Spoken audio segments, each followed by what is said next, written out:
Tout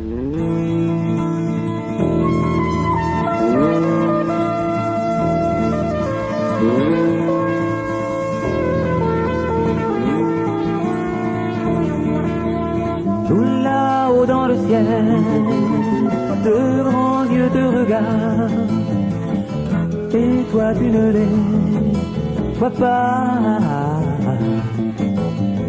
Tout là-haut dans le ciel, au milieu des étoiles, des gens vivent tout comme toi.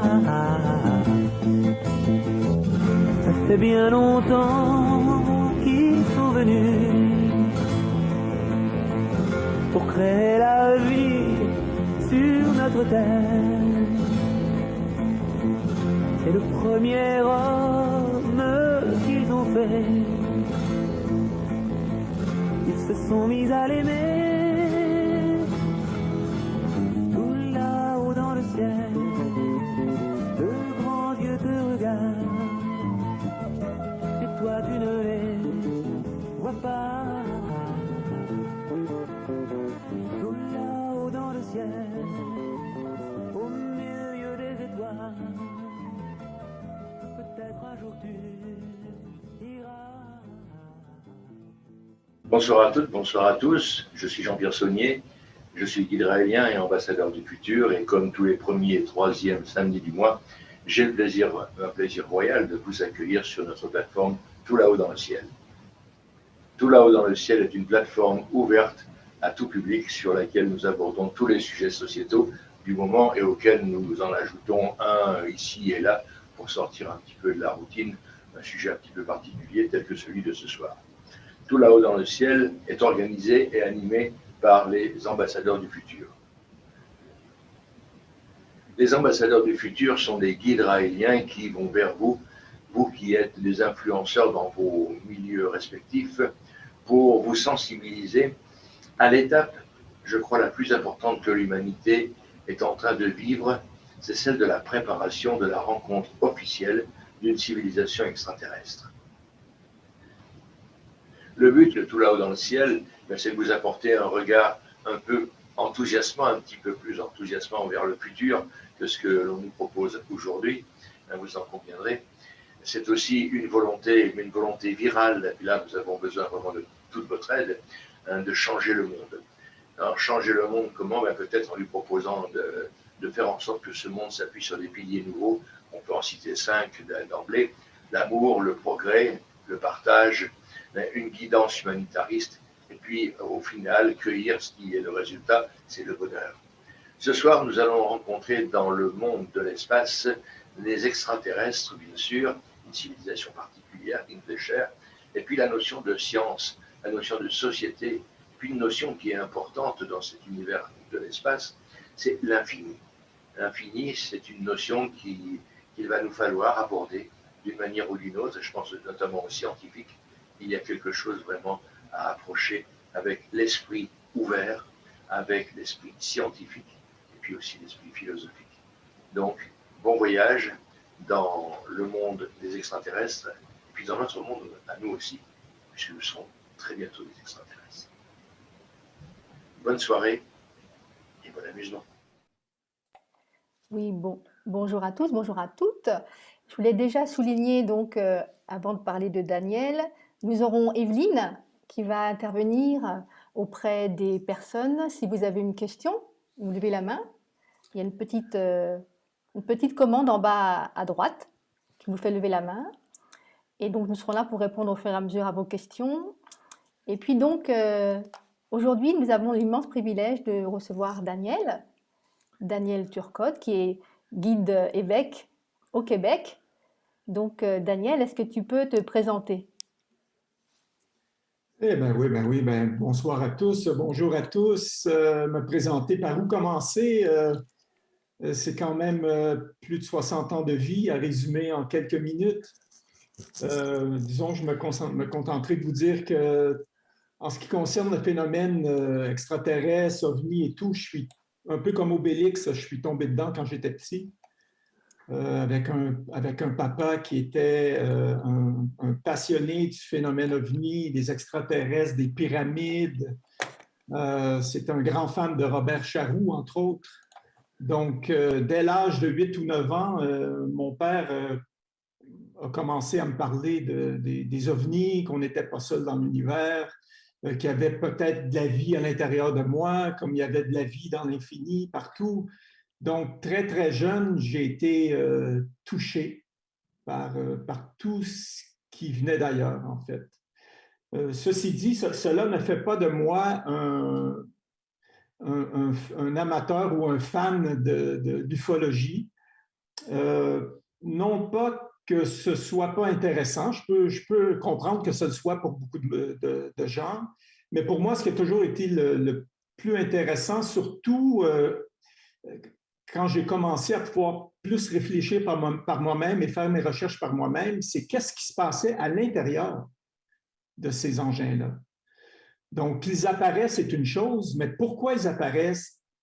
Qui les pilote ou ne les pilote pas? Peut-être qu'ils sont pilotés à distance. Donc, pour moi, c'est plus ça qui m'intéresse en fait. Pourquoi ils viennent?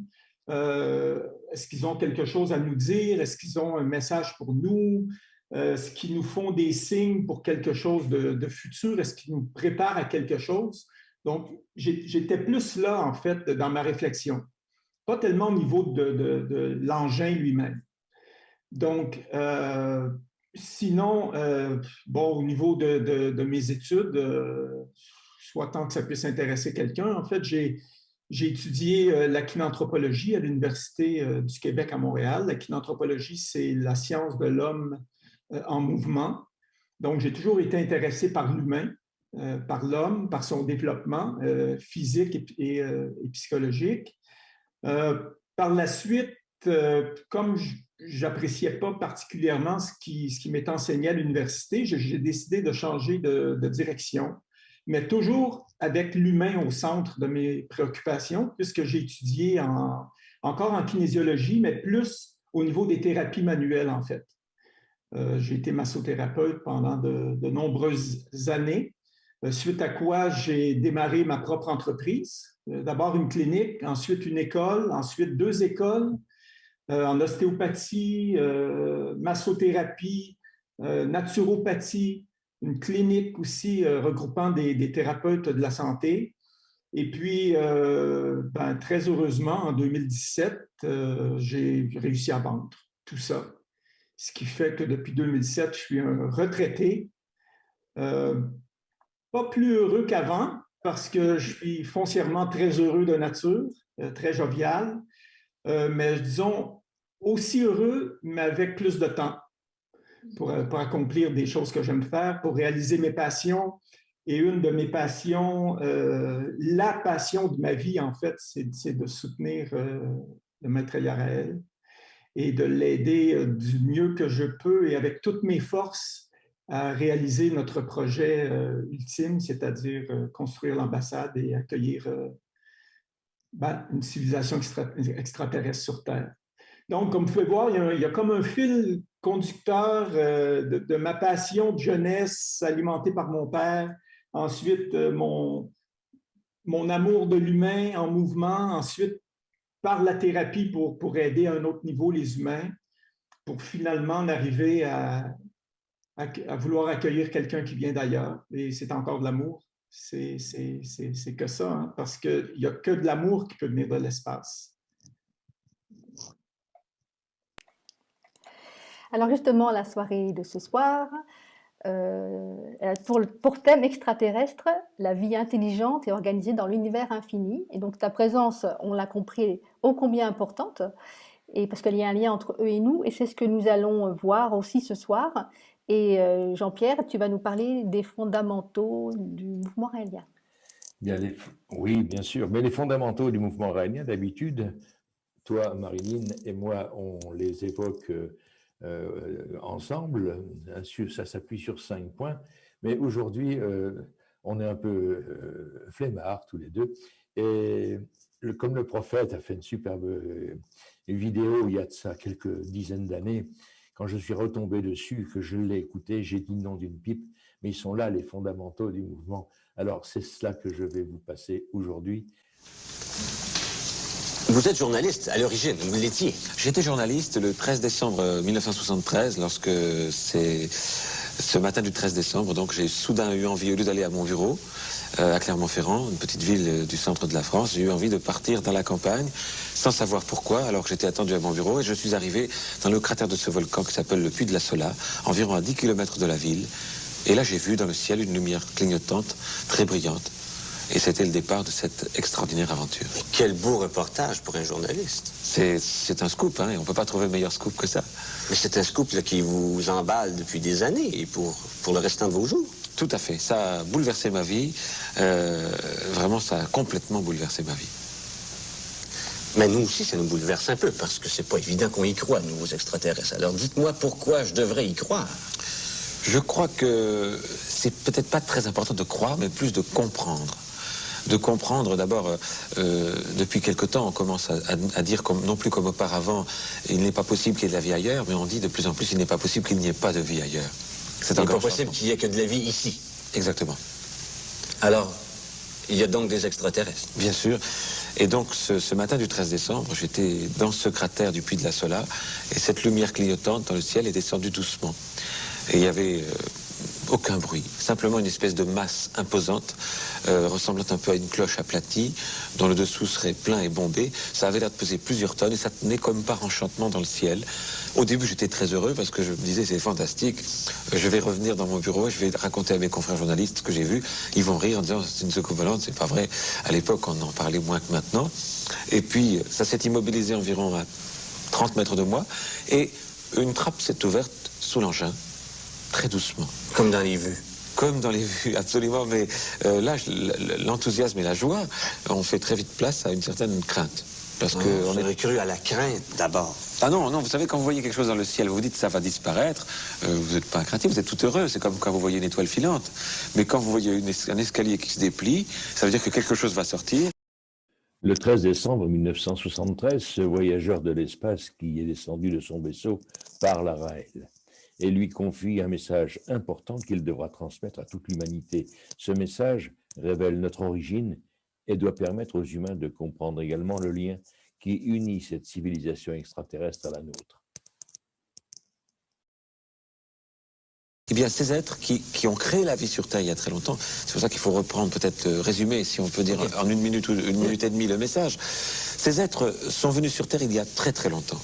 Il n'y avait pas de vie sur la Terre. Ils ont fabriqué d'immenses laboratoires et grâce à ce que les hommes redécouvrent maintenant, c'est-à-dire l'ingénierie génétique dont on parle tant ces jours-ci, ils ont fabriqué avec donc l'acide désoxyribonucléique ou ADN la vie sur Terre, y compris les hommes qu'ils ont faits à leur image. Et toutes les religions du monde racontent ce qu'ils ont fait sur Terre. En particulier, la religion qu'on connaît le mieux ici, c'est-à-dire la Bible, où on peut trouver dans la Genèse, le premier jour, Dieu fit ceci, le deuxième jour, Dieu fit cela. Et en vérité, dans les Bibles en hébreu, certaines Bibles bien traduites ont gardé ce mot. D'ailleurs, il n'est pas écrit Dieu, non, pas une seule fois. Le mot Elohim, qui veut dire en hébreu ceux qui sont venus du ciel et qui est au pluriel, j'insiste. Eh bien, ces êtres donc venus du ciel, pour les primitifs qui étaient là après, les voyant circuler, venir du ciel, ils disaient c'est des dieux, c'est Dieu. Et ça a développé cette croyance en Dieu. Mais maintenant, nous sommes arrivés à une époque où on peut comprendre. Et cette époque était préparée par des grands messagers qu'ils ont eus sur Terre, des personnes qu'ils ont contactées, des prophètes, prophétesse en grec qui veut dire celui qui révèle. Pourquoi ont-ils eu des messagers? C'est important, je vais résumer un petit peu ça. Ils ont eu des messagers pour préparer notre époque qui est l'âge de l'Apocalypse. Apocalypse, vous avez pensé tout de suite fin du monde. Pas du tout. Apocalypse en grec, apocalyptes veut dire révélation. Révélation, exactement. Nous sommes maintenant capables de comprendre. Et il fallait pour cela qu'on ait des traces, car quand ces êtres viennent, imaginons que maintenant que ces êtres viennent, qu'il n'y ait aucune trace dans aucune religion du monde. Ils diraient, voilà, on arrive, on a créé la vie sur Terre. On dirait, d'accord, mais c'est bien gentil de nous dire ça. Mais là, ils auront des prix sur nos connaissances. Ils ont des preuves qu'ils ont laissées aux hommes dans toutes les religions du monde. Et ces religions expliquent, comme par exemple dans la Bible, les Elohim venaient sur Terre, les Elohim... Mais qu'est-ce qu'ils nous veulent, ces Elohim? Pourquoi ils nous ont créés? C'est pas évident. Au début, c'était tout simplement une expérience scientifique. C'est ce qui va se reproduire pour nous humains. Vous avez vu ce qui s'est passé ces temps-ci. Les autorités religieuses, enfin, si tant est qu'elles aient encore un peu d'autorité, ont essayé de condamner les expériences génétiques. Parce que ça fait peur. On a peur de créer des hommes artificiels. Parce qu'on sait que ça va se produire. On sait qu'à notre tour, nous allons créer la vie en laboratoire et ça fait peur aux vieilles religions primitives. Donc, qu'est-ce qui va se passer? Les scientifiques vont le faire quand même. Parce que rien n'arrête la science. Et ils iront le faire sur une autre planète. Nous créerons la vie sur une autre planète à notre tour. Et voilà, l'histoire de l'humanité a démarré ainsi. Avec le temps, il s'est passé des quantités d'aventures terribles, extraordinaires et terribles, où il y a eu des choix à faire. On en évoquera peut-être une partie tout à l'heure. Mais là, l'humanité a dû se suffire à elle-même à un moment donné, puisque les Elohim ont dû partir, ont décidé de quitter, puisqu'une humanité était faite, on allait la laisser évoluer par elle-même. C'est quelque part, ils vont le découvrir plus tard, la destinée de toute humanité fraîche qui arrive sur un monde. Ils ont veillé au grain, fait attention à ce que l'humanité progresse doucement. Ils leur ont envoyé des guides chaque fois que cette humanité prenait des virages difficiles, douloureux, et pour les guider, on les appelait les prophètes. Et puis les prophètes, ils ont fait ce qu'il y avait à faire, et les hommes, dans ce qui a été dit par les prophètes, en ont fait des religions. Et puis on connaît tout ce qui s'est passé jusqu'à maintenant avec toutes les religions. Une quarantaine donc, sont arrivées sur la Terre avec le temps. Et en 1973, eh bien, ils ont décidé que nous étions arrivés à l'époque où on pouvait comprendre tout cela. C'était le temps de l'Apocalypse, le temps de la révélation, le temps où l'homme pouvait recevoir son message de la vérité. C'est ce qui s'est fait ce 13 décembre. Claude Vorilon, de l'époque, né Vorilon, allait devenir Raël et être le messager des Elohim, l'ambassadeur des Elohim, celui qui apporte cette révélation. Voilà les fondamentaux, en fait, du mouvement raélien. Et avec les Raéliens, une mission qui est importante, c'est celle de préparer l'accueil de ceux qui nous ont créés. C'est celle de dire à l'humanité, eh bien, arrive un moment donné maintenant, vous êtes là, vous pouvez rentrer dans le monde civilisé, dans le monde des civilisations évoluées de l'espace, mais il vous faut passer encore quelques petits caps, édifier une ambassade. Rencontrons-nous et puis on va voir la suite. Et on est à cette époque, allons-nous décider d'édifier une ambassade. C'est ça qui est la grande aventure de l'humanité. Mais là maintenant, je vais laisser quelque part la parole aux États, au gouvernement, juste 30 secondes, parce qu'il y a une question qui est à poser et qui se pose. Raël, vous l'avez entendu, explique sa rencontre. Alors, les extraterrestres, est-ce qu'ils existent? Ben oui, lui les a rencontrés. Mais on va me dire, ce n'est pas une preuve. Et depuis quelques mois, quelques années, 2 ans, je crois, les gouvernements ont décidé de déclassifier plein de dossiers qu'ils ont. Alors, on va vous montrer juste une petite vidéo donc, qui démontre bien, et c'est une vidéo officielle, que les extraterrestres, certainement, oui, existent. Ça va marcher, Steve? Drone, bro. There's a whole fleet of them. Look on the ASA. Oh my gosh. They're all going against the wind. The wind's 120 knots to the west. Look at that thing, dude.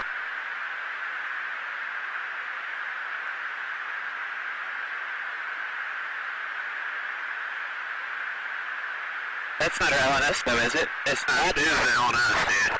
Well, if there's like... Look at that thing. It's rotating. Alors, on arrive maintenant à la réponse, oui. Effectivement, on est obligé d'accepter que les extraterrestres existent. Je vais laisser la parole à Evelyne 2 minutes. Elle va vous expliquer un petit deal que l'on va vous donner aujourd'hui, contrairement à nos habitudes. Evelyne, à toi d'expliquer la règle du jeu. Oui, bonsoir tout le monde, bienvenue à l'émission de ce soir. Donc, effectivement, habituellement, on réceptionne les questions et on répond par la suite. Aujourd'hui, on va vous demander de poser vos questions rapidement, là, à l'instant. Et au fil de l'émission, Daniel, Marine ou Jean-Pierre répondront à celles-ci en fonction de l'avancée de l'émission. Donc, pour l'heure, public, vous avez la parole. Qu'attendez-vous de cette émission? Quelles sont vos questions? Je vous laisse la parole. On vous donnera donc le micro. Pensez aussi au fait que nous sommes en direct, donc ceux qui n'ont pas envie de se faire voir coupent leur caméra. Et dans l'immédiat, la parole est donnée au public et Daniel et Jean-Pierre, encore une fois, comme je le disais, répondront au fil de l'émission. Alors, y a-t-il des questions immédiatement? Quelles sont vos attentes pour ce soir? Alors, là, j'ai quelqu'un donc, qui me demande... Alors, je pose la question puisqu'il me l'écrit. Qu'est-ce que les crop circles et pouvons-nous imaginer que ce soit un moyen de communication avec nous? Donc, on verra par la suite si s'il y a une réponse. Oui, il y en aura automatiquement, oui. Mais oui, mais oui. Puis en plus, on a un expert des crop circles ici avec nous, Jean-Pierre, ce soir. Oui. Martial est là, hein? Ben oui, tout à fait. Ah, c'est une bonne nouvelle, ça. Alors là, ça tape très vite. Une autre question. Il y a quelques années, le sujet sur le clonage a été effectué puis censuré. Qu'en pensez-vous et que pourriez-vous dire à celles et ceux qui pensent que c'est contre nature? OK. Question importante aussi, scientifique. Oui. Y a-t-il d'autres questions dans le public? Vous avez la parole. Profitez-en. C'est bon? Une autre question qui vient d'être écrite aussi. Pourquoi les extraterrestres ne viendraient-ils pas officiellement? D'accord, OK. Voilà. Pour l'heure, pas d'autres questions. Bien. Il y en a une dans la boîte chat. Une question qui a été écrite, je crois. D'accord. Oui, bonsoir, comment savoir que le niveau d'amour entre humains est suffisant pour pouvoir dignement accueillir une civilisation extraterrestre? Très excellente question. OK. Parfait. Bon, bien, nous allons démarrer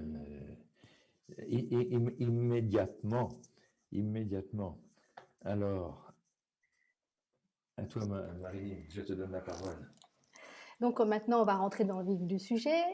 Nous sommes chargés donc tu es chargé de les accueillir, Daniel, dans une ambassade. Et est-ce que tu peux nous dire depuis quand on parle d'extraterrestres, à quand cela remonte, et est-ce que c'est quelque chose d'historique, de récent, etc. Est-ce que tu peux nous éclairer par rapport à ça? Ben, je vais essayer de vous éclairer. Tel que Jean-Pierre l'a très, très bien expliqué, en fait, on est en présence d'extraterrestres depuis le tout début de l'humanité, depuis le tout début de la création. Donc, c'est une évidence pour moi qu'ils sont présents et qu'ils ont été présents, encore une fois, comme l'expliquait Jean-Pierre, à travers les différents prophètes qui nous ont envoyés. Parce que qu'est-ce qu'un prophète? C'est quelqu'un qui révèle. Qu'est-ce qu'il révèle? Qu'est-ce qu'un prophète peut révéler si ce n'est ce que nous avons besoin comme humanité et comme humains pour évoluer, pour nous aider à aller plus loin, nous aider à progresser humainement, pour nous aider à cultiver l'amour en nous. Donc, c'est ça. Et en ce qui concerne les preuves, écoutez, il y a des centaines, sinon des milliers de livres qui ont été écrits sur le sujet. Je vous parlais de Robert Charroux tout à l'heure, qui était une des passions de mon père. Mais il y en a eu d'autres, hein. Von Däniken, entre autres. Il y a des tas d'experts qui se sont penchés sur la question et les preuves sont très nombreuses, que ce soit des preuves archéologiques, des preuves dans des écrits religieux, dans des écrits sacrés. Il y a quelques semaines, je discutais justement dans le cadre du projet Ambassade avec un chef autochtone américain de la tribu des Cherokees. Et puis, on a parlé pendant 3 heures. Et puis, je lui ai demandé de me raconter comment ça se passait, comment ils expliquaient, eux, la création de la vie sur Terre.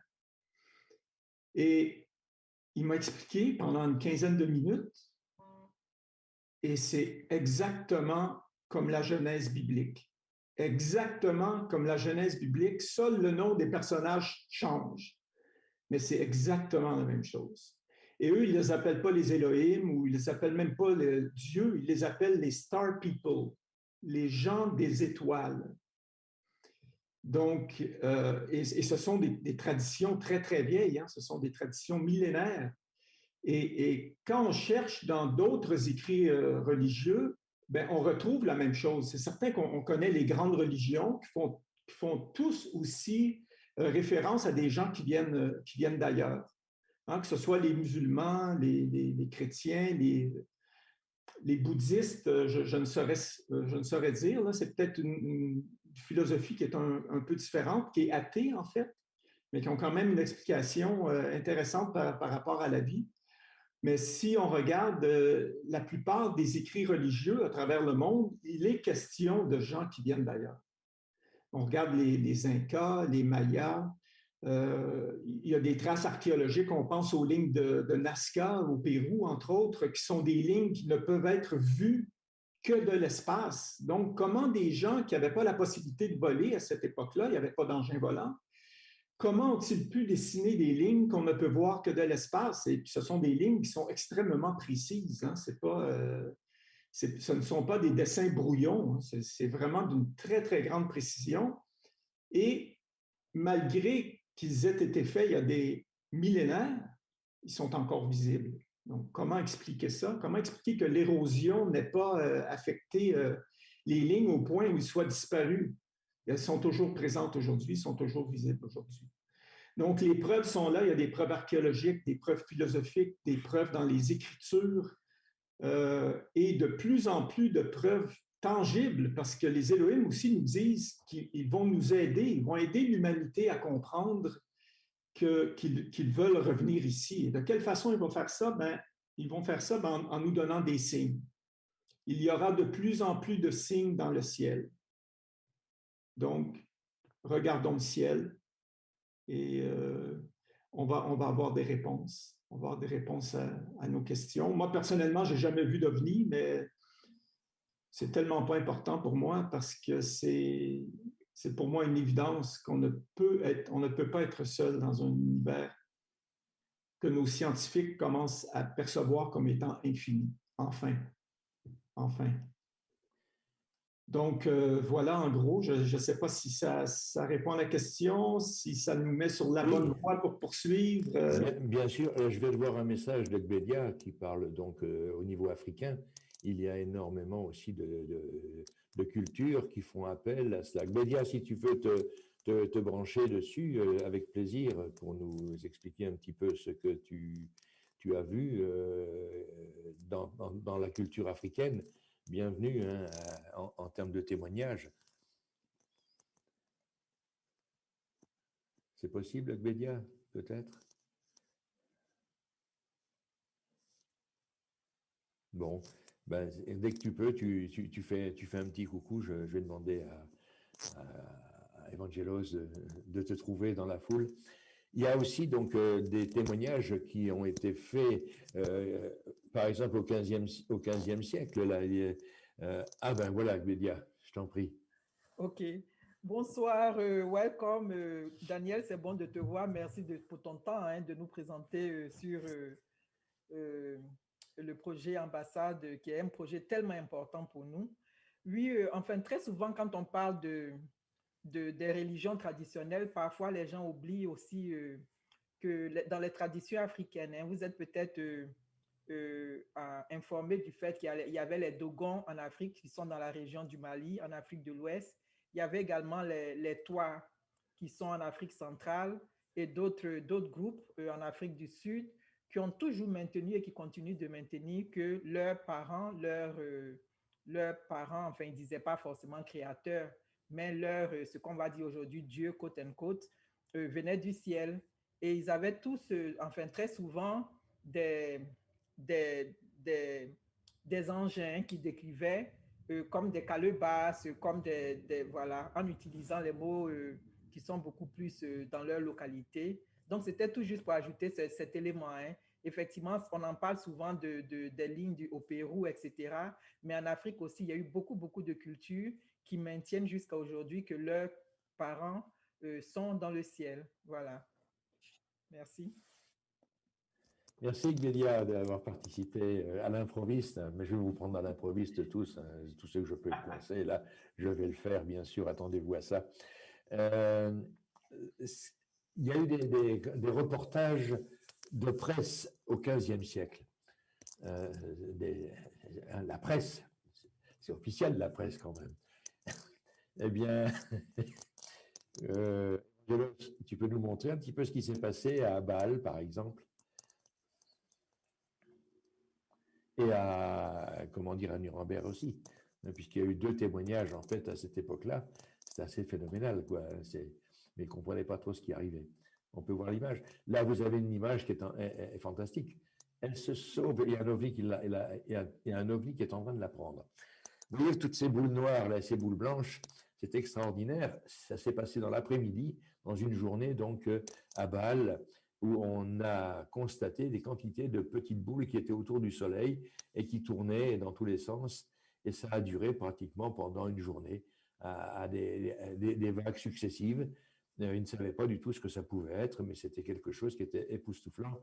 Ça a entraîné donc un article de presse assez long à l'époque dans les médias du pays. À Nuremberg, il y a eu à peu près la même chose, un même phénomène qui s'est passé à peu près à la même époque aussi. Hein, donc déjà au XVe siècle, on voit des choses qui sont officiellement reconnues par la presse locale. Hein, c'est assez intéressant de voir ça. Donc, il y a aussi des peintures rupestres hein, qui... Ah oui, celle-là, elle est bonne aussi, il faut que vous la compreniez. On doit être en 54, hein, 1954, je n'en suis pas sûr de la date, mais c'est un match de foot en Italie. Et durant ce match de foot, eh bien, est arrivé quelque chose que des Raéliens ont bien connu en 1976 lors d'un rassemblement au mois d'octobre, où 2 engins sont arrivés là, au-dessus du stade de football, ont lancé des quantités de filaments qui sont tombés sur les spectateurs. L'arbitre a dû arrêter le match de foot et puis les engins sont passés et puis remontés dans le ciel. Et ouais, la petite dame là qu'on voit à côté, elle a un filament dans les mains. C'est exactement la même chose qui s'est produit le 7 octobre 1976 lors du rassemblement du 7 octobre où les Raéliens étaient là pour entourer Raël et le soutenir dans son action.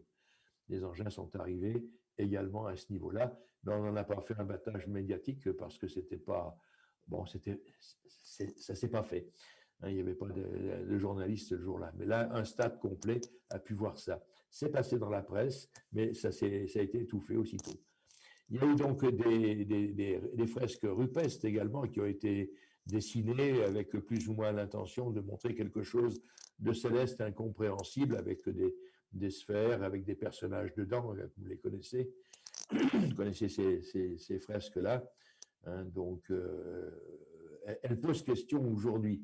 Celle-ci au-dessus de la nativité, là c'est pareil, hein, on est en train de regarder donc un Jésus qui est quelque part dans un berceau en bas, et puis quelque chose qui brille au-dessus où des rois mages ont suivi cette étoile, et le peintre, lui, n'a pas vu une étoile, il a vu quelque chose d'autre dans son esprit, c'est assez intéressant. Et on a également quelque chose, oui, les différentes peintures qui sont faites, on voit toujours des engins qui sont dans le ciel, enfin quelque chose qui est dans le ciel, on ne sait pas trop ce que le peintre a voulu identifier, mais enfin, c'est présent, c'est assez étonnant, et c'est toujours quelque chose qui est visible. Regardez le personnage là, il est en train de regarder le ciel, il se pose la question.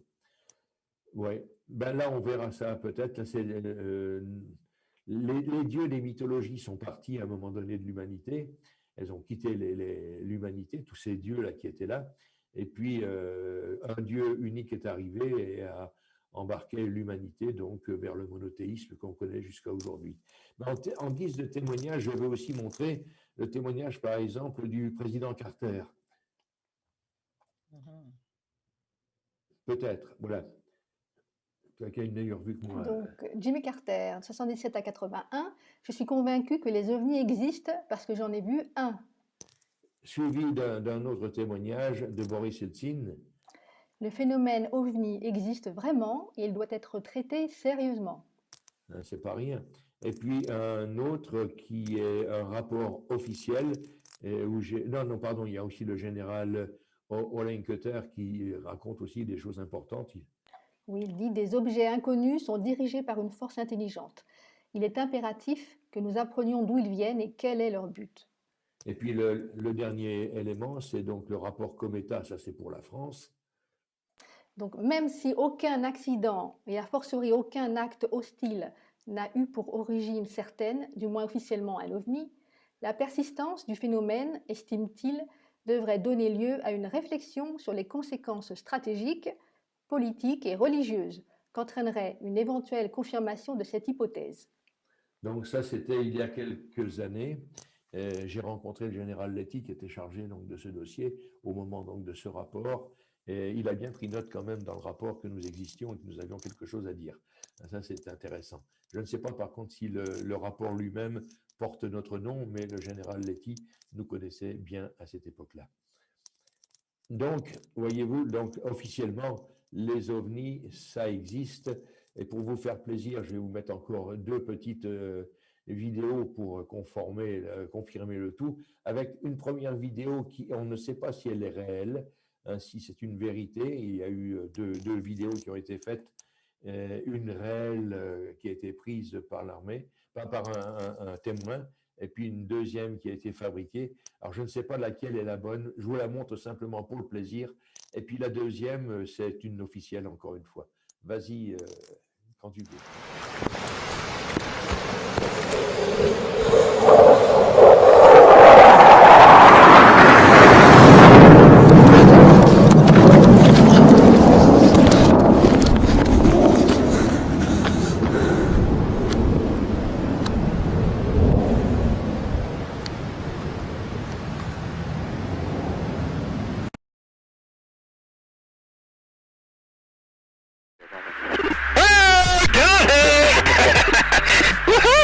Roger, there's troubleshooting as soon as I get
des gens qui ne veulent pas que les extraterrestres existent, mais ces documents sont ceux qui sont déclassifiés actuellement maintenant. Aujourd'hui, on sait qu'ils sont déclassifiés et comme étant réels, quoi.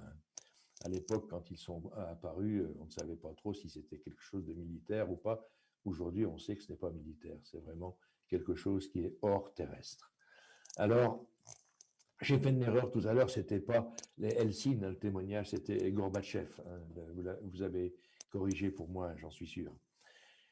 Sait-on ce que veulent les Elohim, en fait, ces extraterrestres? Qu'est-ce que tu en penses? Daniel. Mon cher Jean-Pierre, je crois que les messages sont très clairs à ce niveau-là, hein. Tu l'as très bien expliqué tout à l'heure dans ton introduction. En fait, ils sont venus sur Terre, ils ont créé la vie, ils ont décidé de nous laisser progresser par nous-mêmes. Et maintenant, ils croient qu'on a un niveau de science suffisamment élevé, suffisamment important pour qu'on puisse comprendre que nos origines sont extraterrestres, ce qui n'était pas le cas il y a 100 ans, 150 ans, 200 ans. Parce que le niveau de science, parler d'acide désoxyribonucléique il y a 200 ans, je suis pas certain, quoi. Vraiment pas, hein? Je ne sais pas, ça date d'il n'y a pas très longtemps, hein, quelques décennies à peu près, de l'identification et la compréhension du code génétique et de l'acide désoxyribonucléique. Donc, je pense que tout arrive à point. C'est comme une recette, en fait. Il faut commencer par mélanger, trouver les ingrédients, les mélanger, puis ensuite faire quelque chose qui va être agréable à l'œil, agréable au goût et succulent à manger. Donc, c'est un peu ça qu'on part de loin. Tous les ingrédients étaient là. Il est arrivé un moment où des scientifiques ont pu faire A plus A égale B, A plus B égale C, donc tirer des conclusions et faire en sorte que ce qui était incompréhensible il y a quelques siècles ou quelques décennies est maintenant compréhensible. Et étant donné qu'on est en mesure de comprendre d'où on vient, qu'il est possible qu'on ait été créé scientifiquement puisque nous commençons nous-mêmes à créer la vie ici. Hein. J'ai vu une nouvelle il y a quelques semaines où des scientifiques avaient créé un tout petit robot biologique qui bougeait par lui-même, qui était autonome. Donc, c'est extraordinaire, quoi. Puis ça, c'est que le début, on en est qu'à nos premiers balbutiements. Et là, il y a des scientifiques parmi nous, dont Bédia, qui pourraient l'expliquer beaucoup mieux que moi. Mais on commence à comprendre, on commence à faire des liens entre les différentes sciences, la robotique avec la biologie avec la génétique, la mécanique avec d'autres sciences, ce qui fait que tout devient compréhensible, logique. Et quand on dit qu'on ne peut être créé scientifiquement, ben, les gens rient moins qu'ils riaient avant, quoi, parce qu'ils se rendent compte, en tout cas pour ceux qui sont plus informés que la moyenne, pour ceux qui sortent un peu des médias mainstream, commencent à comprendre que l'humanité est rendue à un stade où on se rapproche drôlement de ce que les Elohim pouvaient être en mesure de faire il y a quelques milliers d'années. Donc, par cette compréhension, il est également compréhensible et logique, puisqu'ils nous ont créés, qu'ils veuillent revenir nous voir, mais pour ça, ça prend des conditions. On le voit encore aujourd'hui, quand il y a des apparitions d'OVNI, très souvent, ils sont accueillis par les forces armées. On envoie des avions militaires tout de suite pour soit les pourchasser ou pour les analyser. C'est certain qu'ils sont morts de rire. Avec la technologie qu'ils ont, ils peuvent apparaître et disparaître comme ils veulent. Je ne crois pas qu'ils se sentent menacés par les technologies humaines. Mais je pense que pour eux, c'est une bonne façon d'évaluer où nous sommes rendus par rapport à ce qui vient d'ailleurs, par rapport à ce qui vient d'une autre planète. Et force est d'admettre qu'il y a encore du travail à faire. Je pense qu'il y a du travail à faire. Et particulièrement aux États-Unis, la tendance actuelle, c'est de considérer les ovnis comme étant ils appellent ça national threat, donc une menace à la sécurité nationale, en fait. Alors qu'il n'en est rien. Si les extraterrestres avaient voulu nous envahir, s'ils étaient négatifs, s'ils étaient violents, ben, ils n'auraient pas attendu à ce qu'on atteigne un tel niveau de science et de technologie pour nous détruire. Ils l'auraient fait avant, quoi. Donc, il est clair qu'ils sont pacifiques. Il est de plus en plus clair qu'ils veulent revenir parce que être de plus en plus présent, de plus en plus visible dans le ciel, c'est une chose. Ça sert à nous préparer psychologiquement à leur existence. Mais atterrir, c'est autre chose. C'est autre chose. Faut se rappeler, en 1938, hein, ça fait pas 1938, ça fait pas des milliers d'années, là, ça fait quelques dizaines d'années. Il y avait une émission de radio aux États-Unis où l'animateur avait simulé l'arrivée d'une civilisation extraterrestre, des Martiens à l'époque, parce qu'on parlait de Martiens à cette époque-là. Et puis, c'était tellement réaliste qu'il avait généré une panique générale au New Jersey, dans une des villes. Les gens étaient dehors, paniqués et tout. Donc, il y a quelques dizaines d'années, on n'était clairement pas prêt pour accueillir une civilisation extraterrestre. Est-ce qu'on l'est plus aujourd'hui? De toute évidence, puisqu'on a le niveau technologique pour comprendre que c'est possible. On est nous-mêmes des extraterrestres à notre façon, puisqu'on a déjà quitté la Terre pour aller ailleurs, physiquement ou non. Hein? Il y a une navette qui a atterri sur Mars il y a quelques semaines, qui nous envoie des images. Il y a des sondes spatiales qui voyagent dans l'univers avec des messages qui s'adressent à des civilisations extraterrestres. Donc ça parle beaucoup aussi. Si on n'y croit pas, pourquoi on envoie des messages à d'autres civilisations? Si on n'y croit pas, pourquoi il y a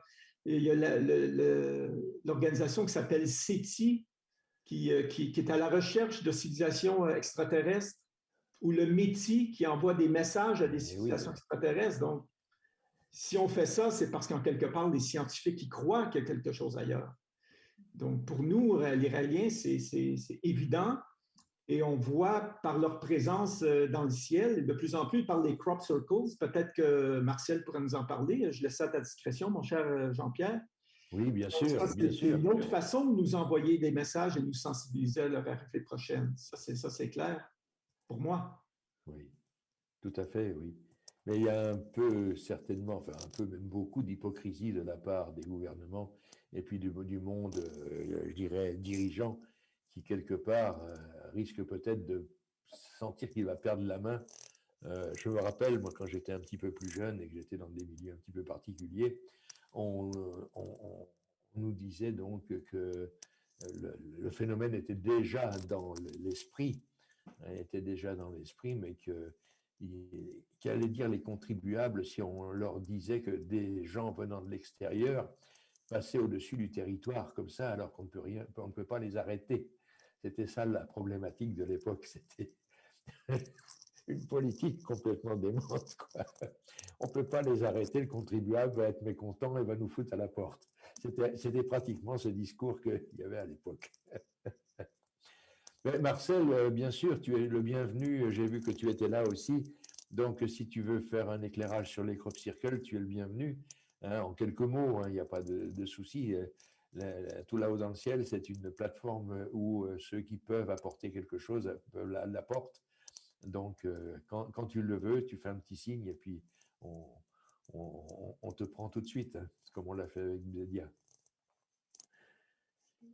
Alors, je vais maintenant peut-être, Steve, tu vas peut-être réussir à faire marcher la machine. Donc, un message donc, du prophète également. Hein, qui parle de science. Ben, je vais te laisser faire, Steve. Religion explique, comme par exemple dans la Bible, les Elohim venaient sur terre. Les Elohim. Mais qu'est-ce qu'ils nous veulent, ces Elohim? Pourquoi ils nous ont créés? C'est pas évident. Au début, c'était tout simplement une expérience scientifique. Ah oui. C'est ce qui va se reproduire pour nous humains. Vous avez vu ce qui s'est passé ces temps-ci. Les autorités religieuses, enfin, si tant est qu'elles aient encore un peu d'autorité, ont essayé de condamner les expériences génétiques. Parce que ça fait peur. On a peur de créer des hommes artificiels. Parce qu'on sait que ça va se produire. On sait qu'à notre tour, nous allons créer la vie en laboratoire et ça fait peur aux vieilles religions primitives. Donc, qu'est-ce qui va se passer? Les scientifiques vont le faire quand même. Parce que rien n'arrête la science. Et ils iront le faire sur une autre planète. Nous créerons la vie sur une autre planète à notre tour. Mais il y a eu environ 40 messagers à travers les âges. Parmi eux, Moïse, Jésus, qui était le fils d'un de ces extraterrestres et d'une fille de la Terre. Avant notre époque, il fallait tout ça, il fallait qu'on croie. Il était demandé aux gens de croire sans comprendre. Maintenant, j'amène un message en disant, c'est terminé, il ne faut plus croire, il faut comprendre. Nous pouvons maintenant comprendre. Nous pouvons comprendre comment on peut créer la vie en laboratoire. Nous pouvons comprendre que nous ne sommes pas seuls dans l'univers. Nous pouvons comprendre qu'on peut aller sur d'autres planètes. Alors on ne peut plus se mettre à genoux devant le ciel et à plat ventre. On ne peut plus écouter des religions primitives. Pas du tout. De comprendre comprendre. Si vous voulez, avant ces messages, on demandait de croire. On pouvait croire soit à la théorie d'un bon Dieu qui avait d'un coup de baguette magique créé la vie sur Terre, soit à l'évolution.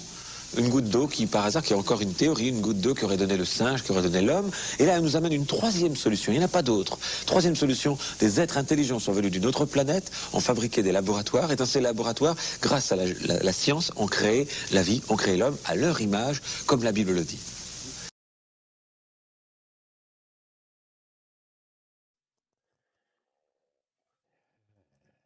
C'est clair, c'est net, hein, je pense. Le message est très clair et il a une portée scientifique extraordinaire parce que ça oblige en fait tout le monde scientifique à arrêter un instant de penser à évolution et regarder peut-être aussi quelque chose qui les freine terriblement parce que la théorie de l'évolution freine des quantités de recherches scientifiques puisqu'on s'arrête sur cette notion et qui ne peut pas faire progresser. Et par contre, dès qu'on est en mesure de pouvoir dire, attends, il y a un acte intelligent, il y a une création intelligente, ça ouvre des portes considérables sur l'avenir d'une humanité. Et c'est ce que Raël porte dans ce message, c'est ce qui lui a été donné. C'est un sésame pour entrer dans les civilisations très évoluées de l'espace. Jean-Pierre, justement, je rebondis sur ce qui a été dit. Là, il y a donc une question du public qui a été posée tout à l'heure, à laquelle vous allez pouvoir peut-être répondre, puisque c'est bien le sujet, qui était donc, alors je reprends la question, comment savoir si le niveau d'amour de la Terre est suffisant pour accueillir des civilisations de l'espace? C'est une très bonne question. Oui, c'est une excellente question. Qu'est-ce que tu en penses? Ben, écoute, moi je pense qu'on n'a même pas besoin d'aller à l'extérieur de la Terre pour trouver la réponse. Regardons comment les humains se traitent entre eux. Les gens s'entretuent, il y a des guerres, il y a de la violence. Donc, est-ce que le niveau d'amour sur Terre est suffisamment grand pour accueillir une civilisation extraterrestre? Je crois qu'on est sur la bonne voie.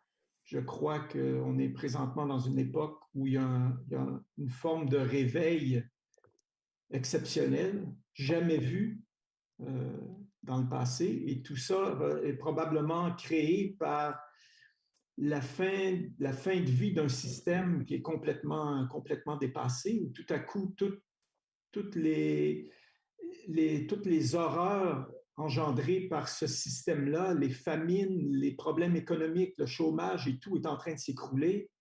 Donc, forcément, les gens essaient de trouver des réponses à tout ça. Et on voit de plus en plus que la réponse, c'est l'entraide, la fraternité, l'amour, l'abolition des frontières, repenser un nouveau système économique plus équitable pour tous. Donc, je pense vraiment qu'on est sur la bonne voie et on a intérêt à être sur la bonne voie et rapidement parce que les Elohim nous indiquent qu'ils veulent revenir d'ici 2035. 2035 sur l'échelle de la création et de l'évolution de l'espèce humaine, c'est quelques secondes. Hein? Donc, il est minuit moins 1 et 59 secondes. Donc, on est sur le point d'avoir toutes les conditions réunies pour pouvoir accueillir les Elohim. Mais pour ça, il faut que l'amour devienne la valeur première de notre humanité. Et non pas l'économie, non pas le développement de la richesse. La plus grande richesse, c'est l'amour. Il n'y en a pas d'autre. Parce que si tous les gestes qui sont posés par nos dirigeants et par les citoyens du monde sont basés sur l'amour, ça peut aller extrêmement rapidement avec les technologies d'aujourd'hui, l'Internet, les communications, etc.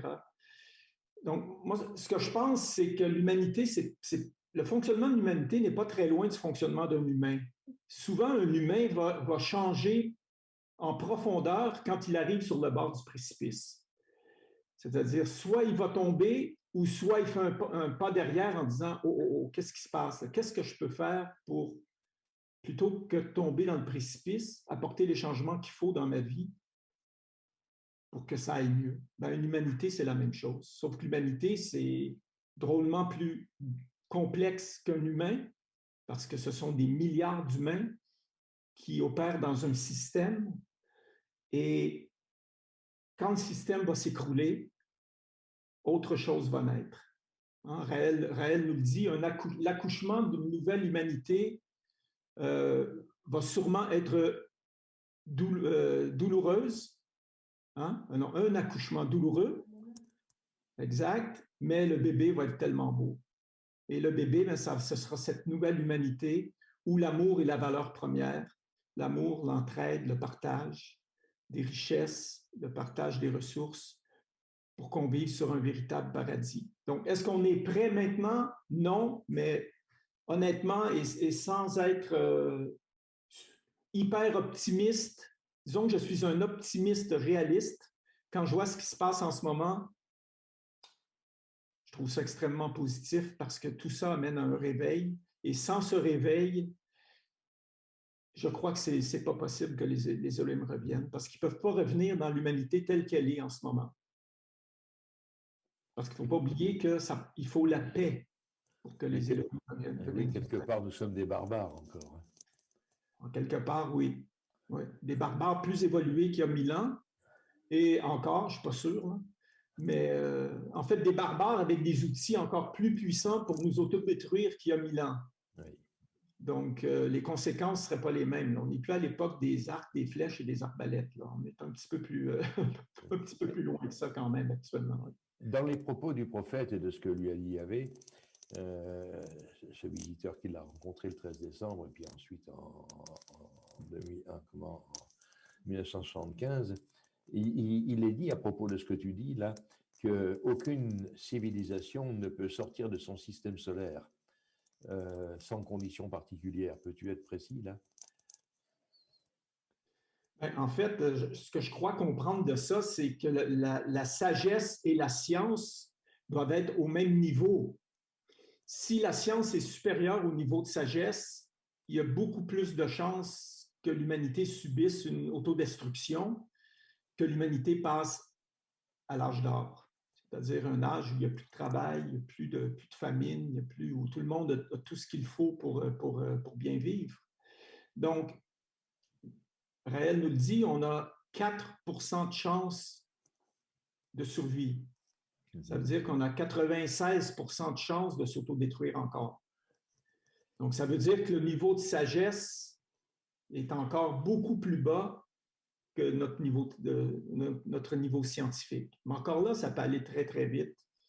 Et je pense que la paix arrivera quand il y aura une justice sur Terre pour tous et quand la vérité sera connue. C'est-à-dire qu'on vient tous du même endroit, peu importe notre race, notre religion, le prophète dans lequel on croit, tout ça, c'est la même chose. Ça vient du même endroit. Et qu'il n'y a aucune séparation, que la séparation entre les humains est illusoire. Il n'y a aucune séparation. Je ne sais pas si ça répond à ta question, Jean-Pierre. Oui, tout à fait. C'est important ce que tu dis. C'est très, très, très important parce que là, on est avec des clés sur le futur qui sont encourageantes quelque part dans ce que tu dis.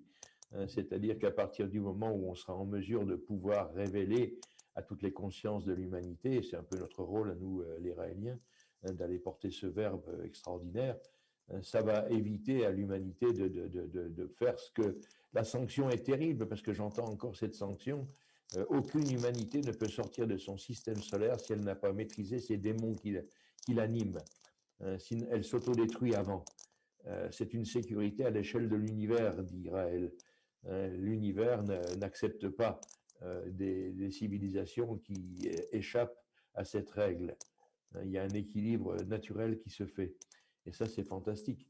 Et là, on est dans une autre question que Marilyn voulait poser, si tu veux bien. Oui, tout à fait. Il y a une question qui est importante, c'est est-ce la seule civilisation dans l'espace?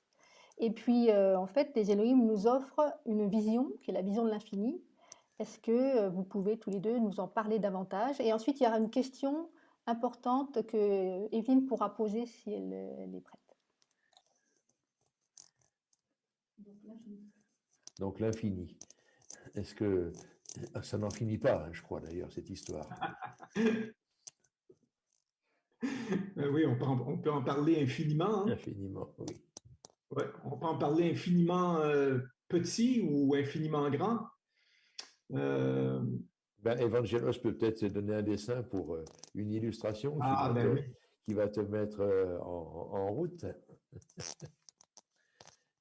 Oui, en fait, comme je vous expliquais tout à l'heure, moi, quand j'avais 8 ans, mon père m'expliquait que il y avait de la vie à tous les niveaux, que dans ma main, il y avait des galaxies, des systèmes solaires, des planètes, et que sur cette planète-là, il y avait des êtres qui vivaient. Donc très, très jeune, honnêtement, je ne comprenais pas ce qu'il me disait. Pour moi, c'était un concept qui était extrêmement difficile à comprendre à 8 ans. Mais je trouvais quand même ça intéressant. Quand je regardais ma main, je ne la voyais plus du tout de la même façon.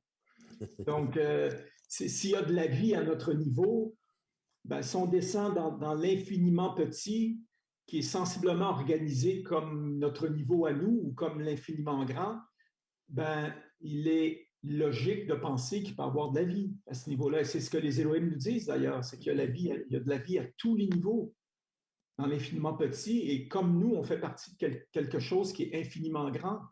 Et puis, une seconde pour eux, c'est peut-être quelques millénaires pour nous. Donc, tout étant relatif, le temps étant relatif à la masse.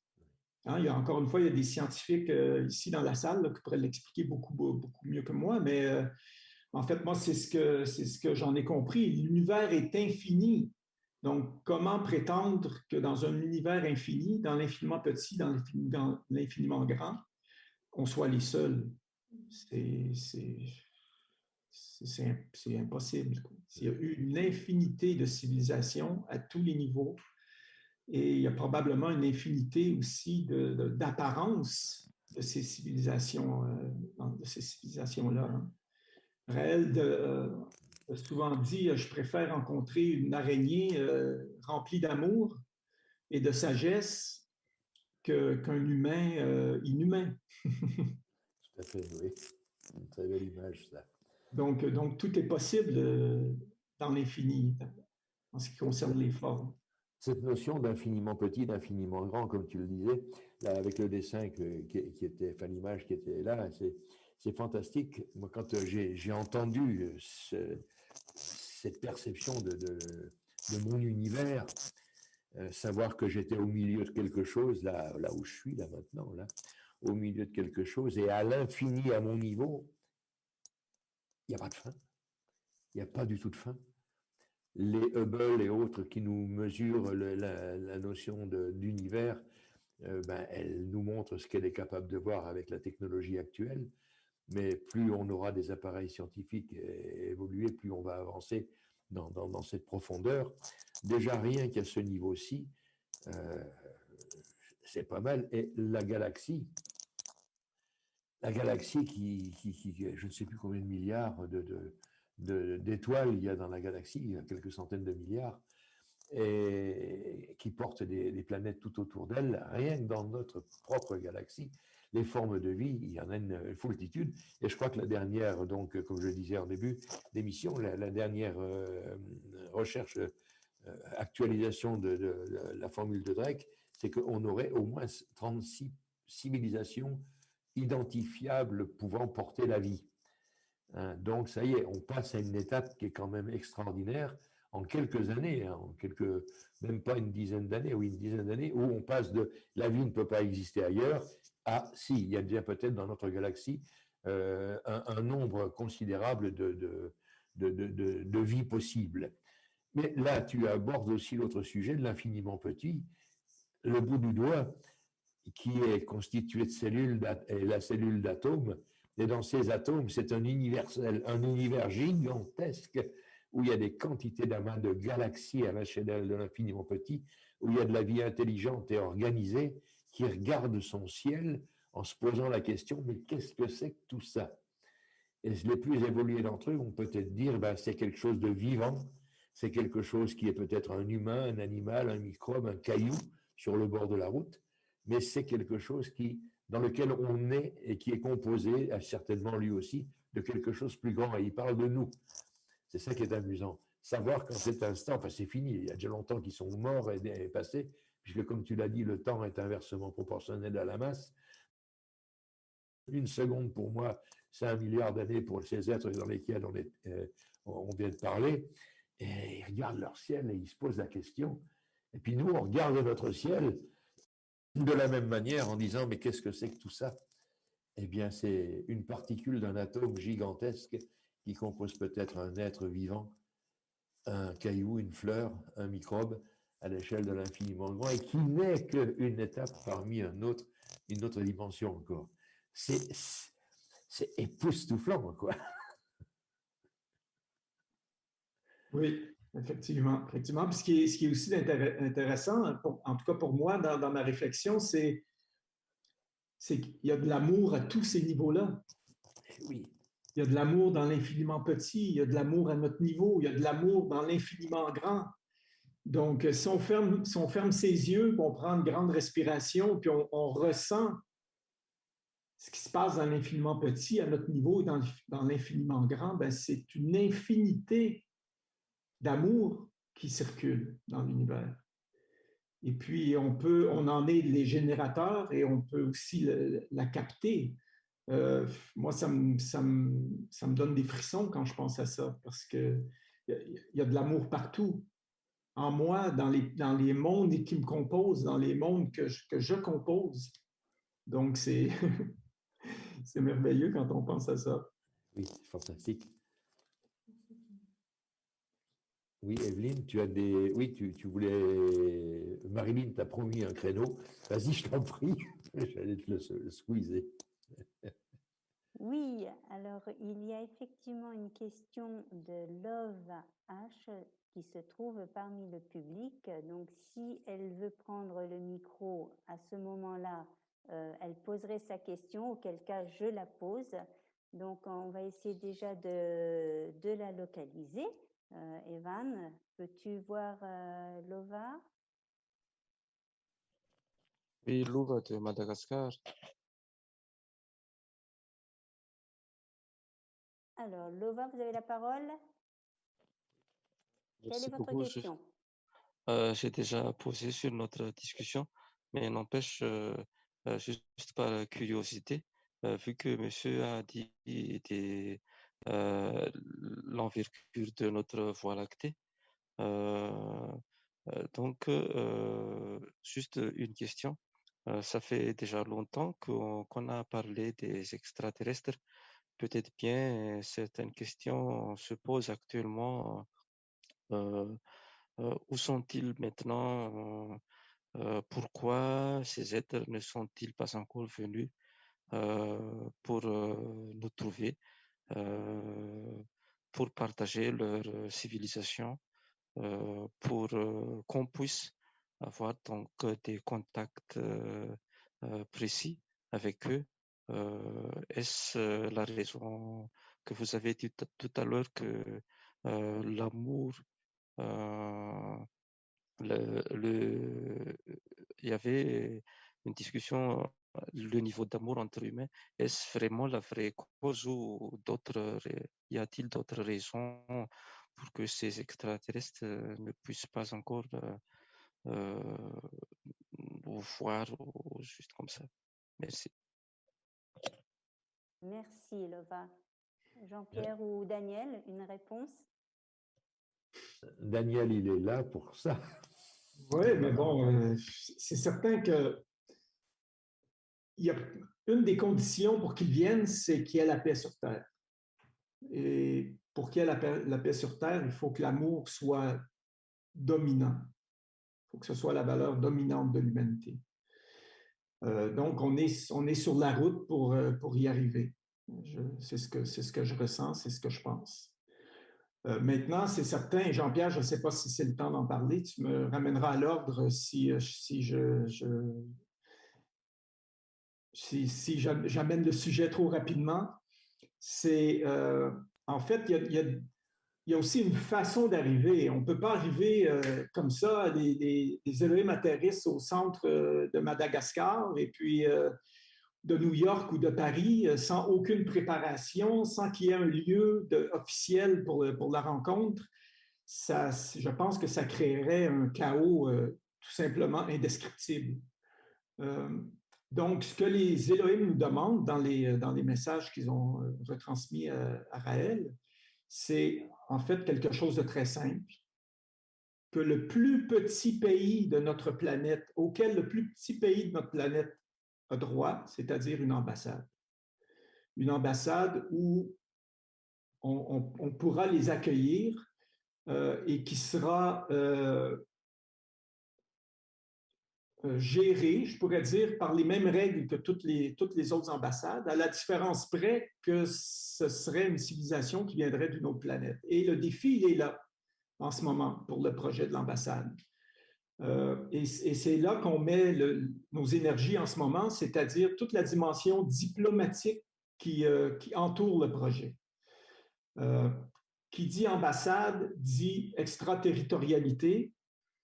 Faire une demande d'extraterritorialité pour un pays de notre planète, c'est relativement simple. Il faut répondre à certaines règles. Il faut être signataire de la Convention de Vienne sur les relations diplomatiques de 1961. Il y a 194 pays, je crois, qui sont signataires, donc qui sont en mesure d'offrir à d'autres pays l'extraterritorialité nécessaire pour une ambassade. Donc, c'est certain que le grand défi actuellement qu'on vit, c'est comment convaincre des gouvernements d'accorder cette extraterritorialité-là à quelque chose qui n'est pas terrestre, donc à quelque chose qui vient d'ailleurs.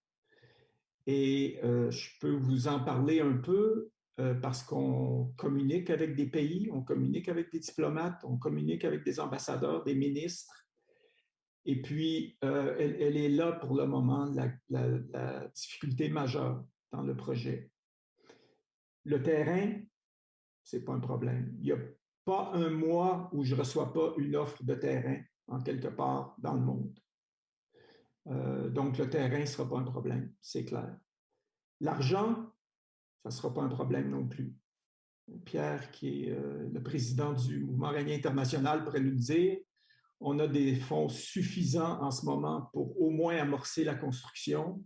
Et quand le temps sera venu de construire l'ambassade, les fonds vont arriver à coups de millions de dollars, c'est clair. Parce que c'est un projet d'environ 50 millions.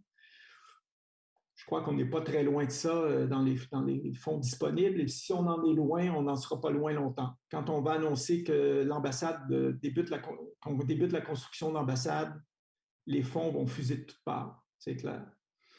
Donc, le principal obstacle, je dirais, c'est d'obtenir l'extraterritorialité pour l'ambassade des Elohim.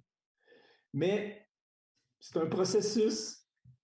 C'est un processus. Mon rôle, c'est de sensibiliser les gouvernements, un maximum de personnes, en étant conscient qu'un gouvernement, c'est de la politique. Les politiciens ne sont pas là pour rester au pouvoir. Donc, même si on établit un contact avec un politicien qui est d'accord avec l'idée, peut-être qu'il ne sera pas réélu, puis c'est à recommencer avec le prochain gouvernement. C'est la raison pour laquelle la stratégie est également d'impliquer les Nations unies dans le projet, de façon à ce qu'ils soutiennent, pas forcément le projet d'ambassade, mais en tout cas qu'ils soutiennent l'idée qu'il serait pertinent d'organiser une conférence internationale pour discuter de ce qu'on ferait la journée où une civilisation extraterrestre voulait venir sur Terre, voulait nous rencontrer ici. Et c'est le cas. Et quand on parle avec des dignitaires, avec des diplomates, avec des développeurs touristiques, parce qu'il y a aussi une dimension touristique autour de ce projet-là, ça va amener des millions de touristes dans le pays qui va décider d'accueillir le projet de l'ambassade. Même si nous, on parle du mouvement raélien comme étant le promoteur et l'instigateur de ce projet-là, on en parle rarement plus qu'une minute, parce que c'est absolument sans intérêt pour eux, la dimension philosophique. Ce qui est intéressant pour eux, c'est la dimension diplomatique mais surtout la dimension économique du projet. C'est ce qui intéresse les gouvernements en ce moment.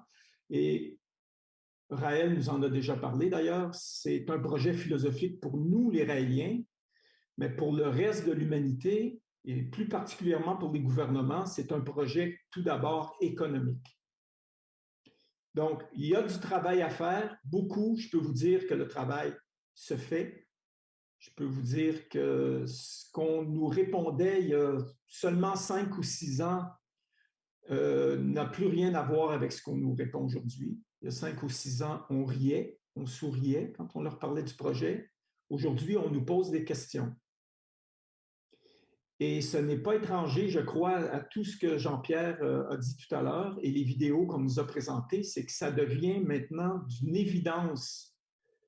Ça devient de plus en plus une évidence qu'il y a des extraterrestres, qu'ils nous visitent, qu'ils nous font des signes, que ce soit par des apparitions d'ovnis, que ce soit par des crop circles, que ce soit par les disclosure, je ne sais pas comment on dit ça en français, là, tout ce que les gouvernements vont révéler comme information qui était secrète jusqu'à maintenant. Et là, au mois de juin, aux États-Unis, suite à un décret de Donald Trump, ils vont révéler, je crois, c'est 2 ou 3 millions de pages de documents qui étaient jusqu'à maintenant top secret en référence avec le phénomène OVNI. Donc, moi, ce que je pense, c'est que ça va encore monter le niveau de conscience de l'humanité en rapport avec ce phénomène-là. Et ça va nettement contribuer à notre cause, à sensibiliser le public et les gouvernements à notre cause. Donc, voilà, Jean-Pierre, je ne sais pas si tu veux ajouter quelque chose. C'est très, très important ce que tu dis là, c'est fantastique. Et ça nous montre aussi, pour ceux qui sont raéliens dans cette salle, et puis qui nous entendront sur YouTube, ça nous montre comment dire, l'œuvre qu'on a à développer ensemble et heureusement à travers toute la planète, puisque le mouvement raélien existe sur toute la planète. Ça veut dire que tout partout, dans ce que tu es en train de dire, il va y avoir des quantités de gens à un moment donné qui vont venir nous frapper à notre porte pour nous dire mais qu'est-ce que c'est que cette histoire, puisque maintenant officiellement on nous dit de partout que ça existe et vous êtes en train de dire que vous préparez l'ambassade. Il va y avoir un rush extraordinaire de personnes qui vont venir essayer de comprendre ce qui va se passer. Et là, il va nous falloir être prêts aussi à cela. Je dis peut-être des bêtises, hein, mais... Non, je ne crois pas. Au contraire, parce que en fait, ça revient un peu au but du E.T. Embassy Day, hein, de la journée de l'ambassade extraterrestre qu'on vient de vivre ensemble au mois d'avril. C'est de préparer l'humanité, conscientiser l'humanité au fait qu'une civilisation extraterrestre, les Elohim, souhaite revenir sur Terre. Donc, pour moi, on ne peut pas passer à côté de ça. Parce que sensibiliser les gouvernements, oui, mais il faut aussi sensibiliser le grand public pour éviter que ce qui est arrivé en 1938, la panique au New Jersey, Regardez le monde. Bien encore. Parce qu'ils veulent être accueillis pour ce qu'ils sont, c'est-à-dire des êtres d'amour, des êtres de conscience, nos créateurs, donc ils nous aiment comme leurs enfants, puisque nous sommes leurs enfants. Donc, ce sera la réunion entre nos pères de l'espace et les enfants que nous sommes. Et puis, ce sera un moment historique, ça va de soi, mais extrêmement émouvant, non seulement pour les Raéliens, mais pour l'humanité tout entière, parce que nous aurons franchi un pas extrêmement important vers un avenir difficile à imaginer pour la majorité de l'humanité, mais que nous, on peut imaginer. Oui, tout à fait. Marilyn, les conditions pour lesquelles les Elohim viendront officiellement, tu sais de quoi il retourne. Oui, donc la paix sur Terre.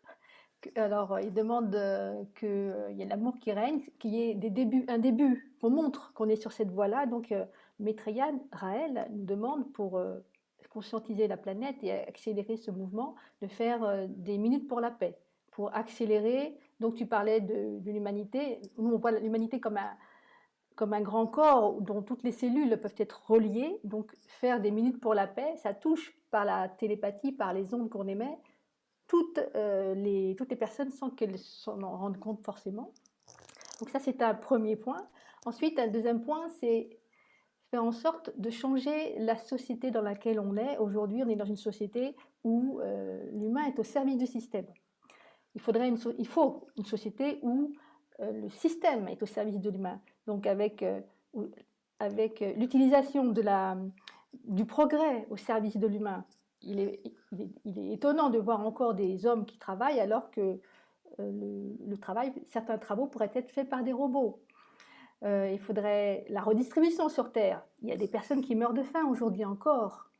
Et puis, tu parlais tout à l'heure de politiciens, avoir des politiciens qui non pas pensent à la prochaine élection, mais pensent plutôt à l'humanité et avoir la vision globale de ce qu'ils peuvent faire pour l'humanité.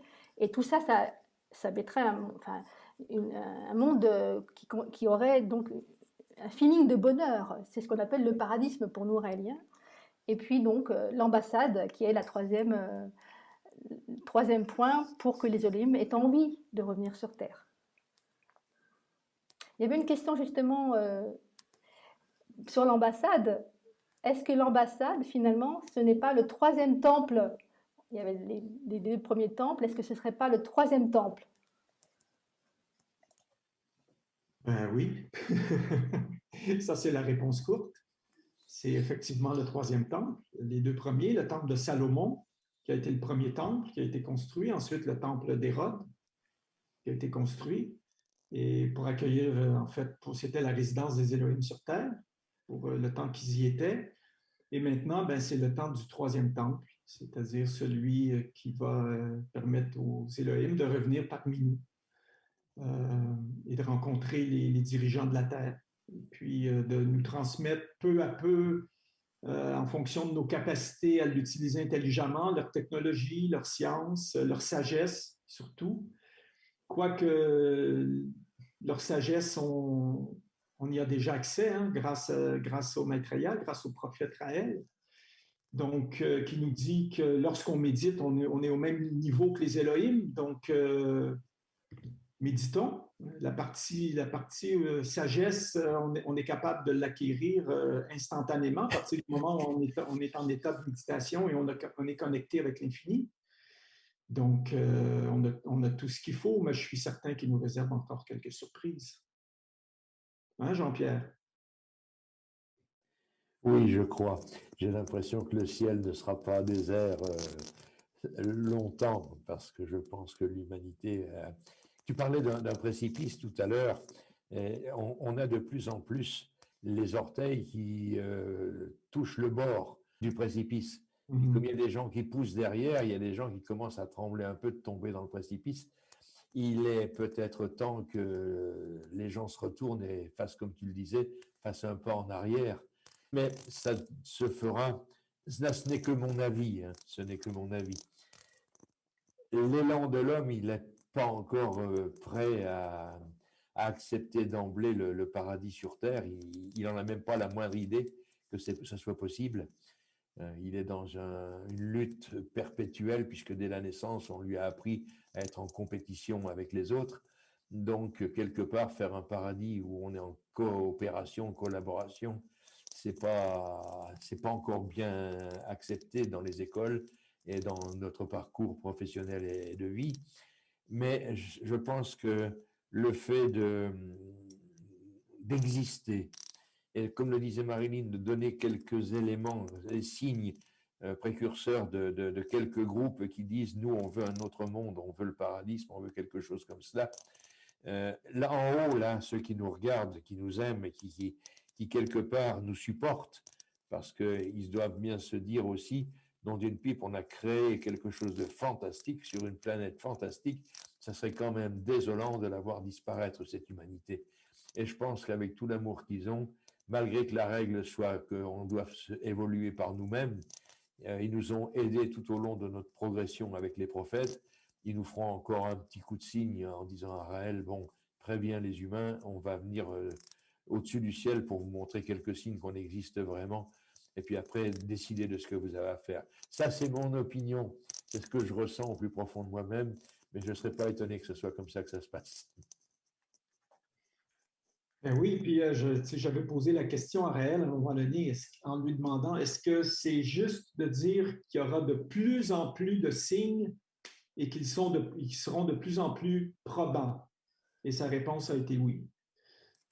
Donc, sous quelle forme ça va se produire? Bien malin celui qui peut l'affirmer.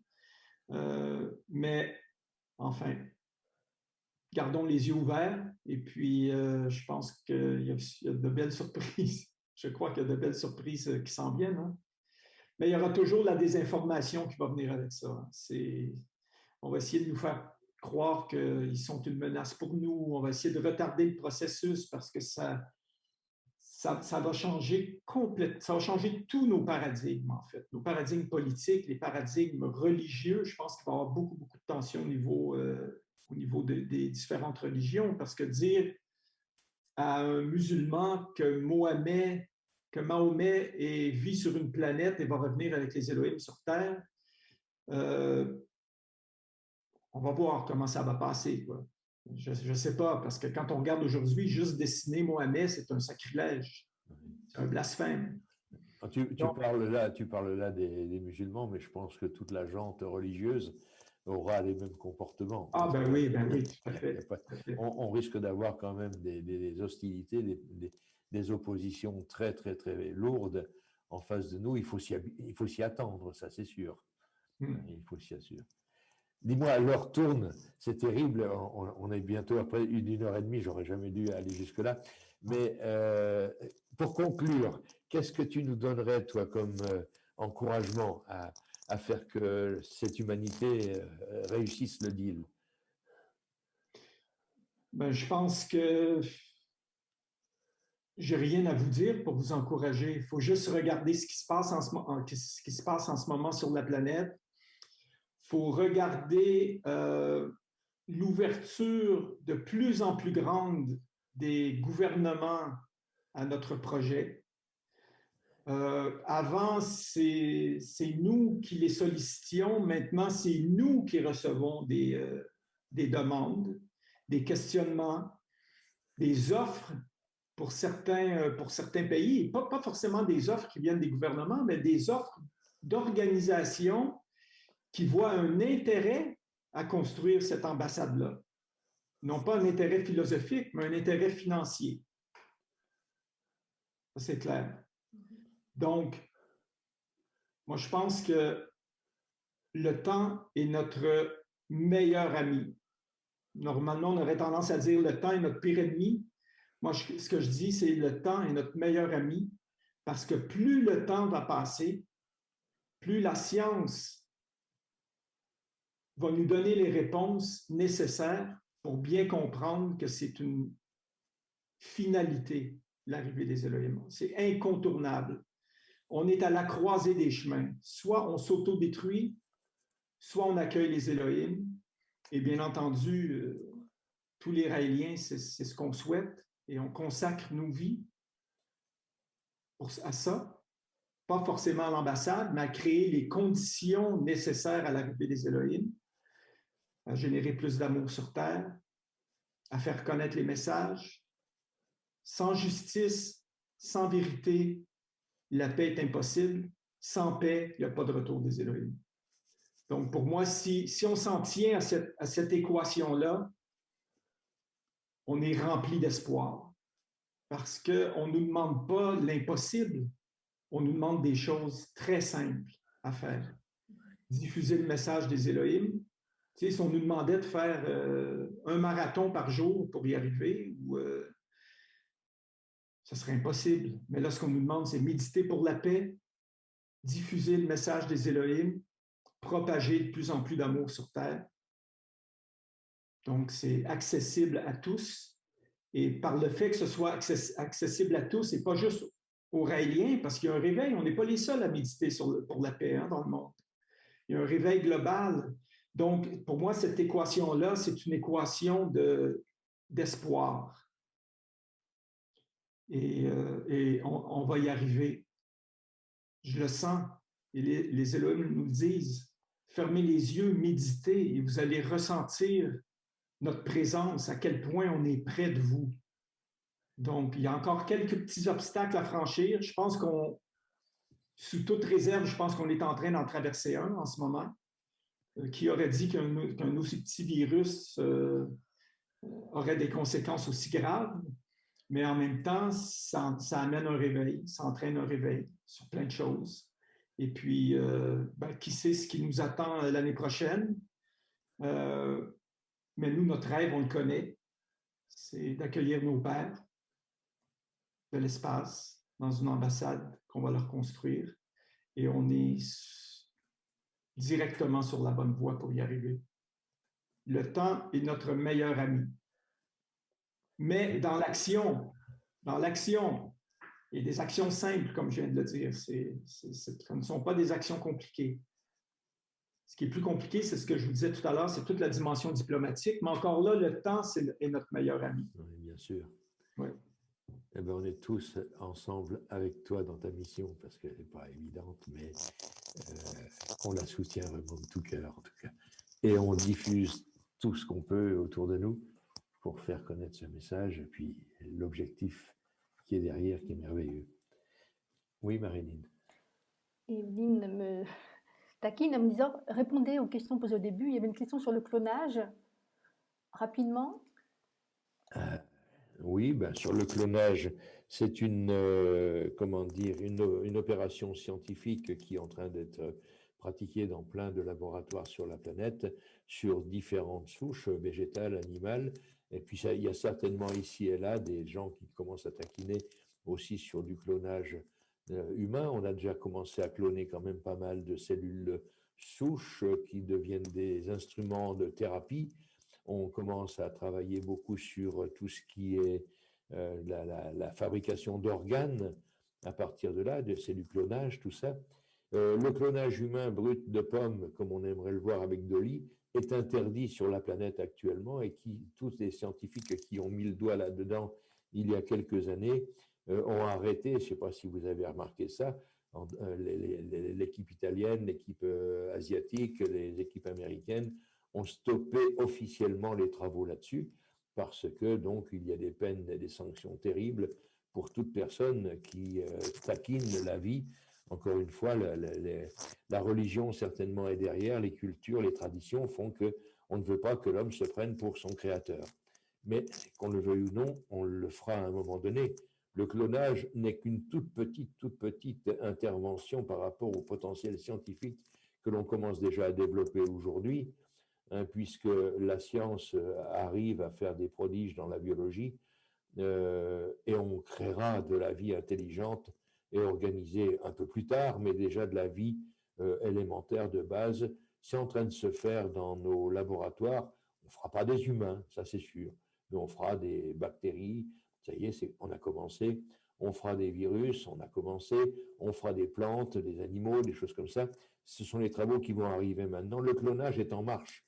Il est en marche en termes de reproduction, mais la création pure, comme le disait tout à l'heure Daniel en début de séance, elle est en route.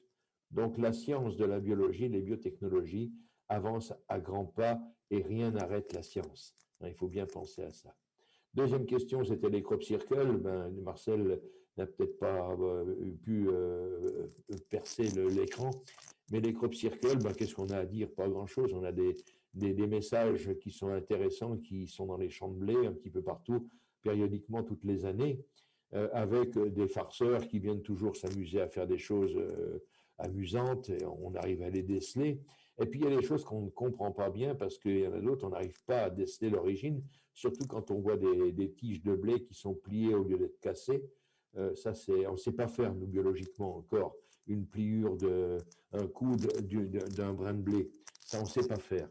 Mais il y en a un peu partout sur la Terre où des crop circles entiers, et ben, les brins de blé sont pliés, pas cassés, avec une nervure qui n'existait pas avant. La composition des grains de blé est un petit peu différente quand on l'analyse de celle des champs, enfin dans les champs à côté. Il se passe quelque chose, il y a des petits repères qui sont là. Alors, ils ne sont pas certainement légion, tous ces crop circles, mais il y en a quelques-uns qui posent question parce qu'ils interpellent, je dirais, le cerveau des scientifiques qui se disent il y a des messages là-dessus. Et peut-être qu'on va décoder énormément de choses quand on aura les clés, mais on a des messages qui viennent du ciel, ça c'est sûr. Les Elohim nous disent aucune civilisation extraterrestre n'est autorisée à venir sur Terre sans autorisation de leur part. Donc, ceux qui viennent là sont des gens qui, s'ils viennent, sont des gens qui sont autorisés à venir et qui ne sont n'ont aucun, comment dire, il n'y a aucun danger à les rencontrer. Ce sont des gens qui sont autorisés, rappelons-le tout à l'heure, la civilisation extraterrestre qui sort de son système solaire est une civilisation qui a quitté toute violence. Donc, ne jamais craindre, si un jour vous avez le bonheur, le plaisir d'être en rencontre dite de troisième type et voire plus, eh bien, soyez heureux de voir ce personnage qui descendra d'un engin, soyez vraiment heureux, parce que ça sera déjà un cadeau qui vous est fait. Et puis, c'est quelqu'un qui est plein d'amour et qui aura certainement des choses intéressantes à vous dire. Je vous le souhaite de tout cœur. Voilà, donc moi je conclus là-dessus, Daniel, mais on a un avenir extraordinaire qui est devant nous. Pensez-y pour ceux qui sont paraléens, qui nous écoutent et qui nous voient, il n'y a aucun mouvement politique, il n'y a aucun mouvement religieux, il n'y a aucun fabricant de jeux électroniques et autres qui est capable de nous donner un deal comme celui que les Elohim nous ont donné. On a un jeu dans les mains qui est fantastique. C'est bouleverser la mentalité d'une humanité pour la rendre heureuse et pour lui donner le chemin pour accueillir ses pairs qui viennent de l'espace. Je ne sais pas si vous vous rendez compte de la qualité de ce jeu qu'on vient de nous offrir en 1973. On nous a donné, pas une Game Boy, là, je ne sais plus une Game Boy maintenant, mais enfin un appareil à jouer où on est constamment là-dessus. Non. Il nous montre un horizon extraordinaire et c'est à nous à jouer dedans pour dire comment on va faire seul et ensemble pour que cette humanité devienne une humanité, c'est-à-dire avec des êtres humains, pas avec des barbares, des êtres humains. Un être humain, c'est quelqu'un qui est capable de penser, créer et s'épanouir pour le bien de lui-même et des autres. C'est ça un être humain. On a ce jeu-là dans les mains, les amis. 7 milliards et quelques nous sommes.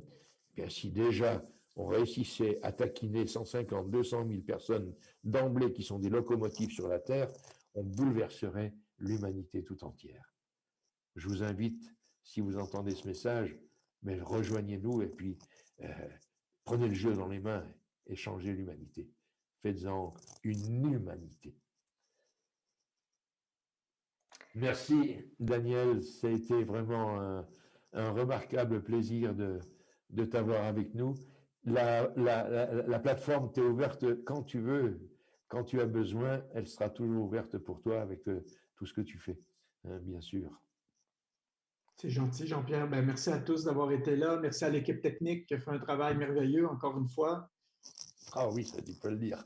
Et puis, écoute, j'aime bien ton analogie du jeu de cartes. Et ce qui est fantastique, c'est qu'il n'y a que des gagnants dans ce jeu de cartes-là. Il n'y a pas de perdants. Oui. Donc, oui. on a tous des as de cœur dans nos mains.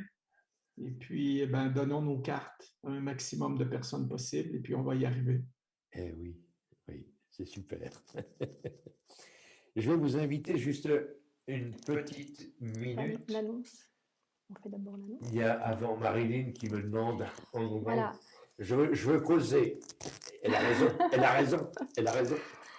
Oui, j'ai une petite annonce pour les événements donc, qui vont arriver ce mois-ci. Donc le 1er mai, c'est la journée mondiale du paradisme.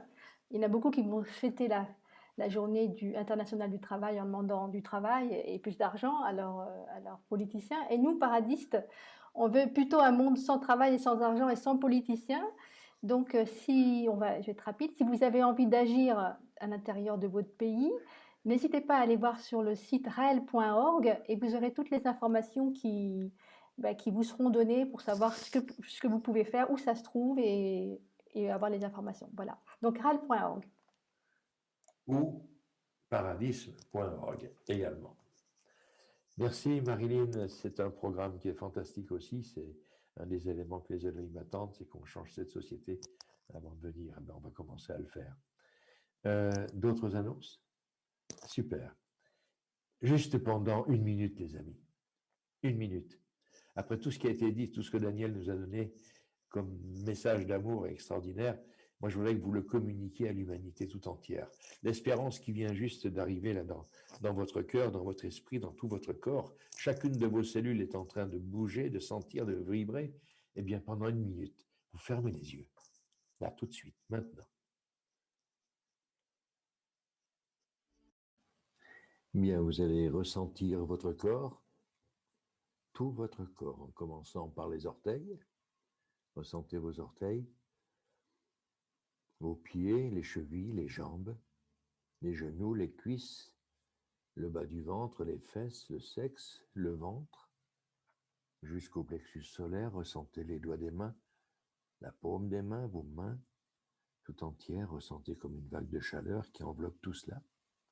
Très rapidement, le poignet, vos poignets, les coudes, les bras, les épaules, la poitrine, jusqu'au plexus solaire, et vous faites remonter cette vague. Ressentez. Ressentez jusqu'au sommet du crâne. Puis au sommet du crâne, vous imaginez, vous ressentez une spirale qui descend jusqu'au centre du cerveau. Et là, toutes vos cellules se connectent entre elles. Ressentez-les. Elles communiquent entre elles. Elles s'envoient de l'amour. Elles se le communiquent. Vos cellules, en ce moment, sont en train de sentir l'amour que les autres cellules envoient. Tout votre corps devient une pile qui se charge d'amour. Amour pour les cellules, amour pour tout votre voisinage, amour pour votre environnement. Ressentez. Votre corps se met au diapason de l'univers, au diapason de l'infini. Ressentez ce bien-être et cette paix intérieure. Ressentez cette onde de paix qui se dégage de votre corps chargé de cette énergie. Ressentez bien. Dans cet instant précis, avec cette pensée, avec cette charge d'amour qui est en vous, vous touchez 7 milliards de personnes sur la Terre. Vous entendez bien? En cet instant précis, votre pensée court sur la planète, toute la planète, l'enveloppe, et touche 7 milliards de personnes, tous les habitants de la Terre. 7 milliards de personnes qui captent ce message dans leur esprit, dans leur cœur, sans savoir que cette sensation consciente ou inconsciente chez eux vient de vous et de toutes les personnes qui méditent en ce moment même. Ce message influence toute l'humanité. Il amène certainement chacun, nous-mêmes et ceux qui le reçoivent, à adopter de meilleures pensées, de meilleures paroles, des actes bons vis-à-vis de soi et vis-à-vis des autres. Ressentez, vous êtes en phase avec l'humanité. Vous l'aimez, vous lui donnez sans attendre quelque chose en retour. Vous l'aimez. Et vous lui dites paix. Sois la paix, et la paix en toi, et sois la paix autour de toi, où que tu sois.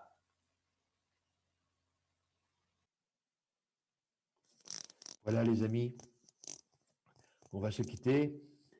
J'étais très heureux de passer un moment avec vous. C'était très agréable. Merci encore une fois à Daniel. Merci à Gbédia qui est intervenu. Merci à vous toutes et à vous tous, et celles à ceux qui ont posé des questions. J'espère qu'on a pu répondre à peu près à toutes. Peut-être pas à toutes, mais enfin, bon, voilà. Et puis, à la prochaine fois. La prochaine fois, on parlera du paradisme. On va évoquer le paradisme, puisque ça sera la fête du paradisme. On en parlera à ce moment-là. Je vous embrasse, je vous souhaite une bonne nuit et soyez heureux. heureux dans votre vie de tous les jours. Construisez votre bonheur car c'est vous qui fabriquez votre bonheur. À bientôt.